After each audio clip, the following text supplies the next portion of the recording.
sabe, assim, a importância da coisa é que, de repentemente, a gente vai e chega no fim, entendeu? E por isso a gente aqui não sabe quando excepcionalmente... Já falou pra caralho, falou pra caralho. O Ailton, o que você acha do seu irmão encher o copinho dos caras com a bundinha?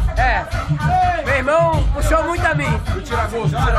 É que de repente a gente já vem com tira-gosto. Arroz e feijão que ele comeu ontem à noite.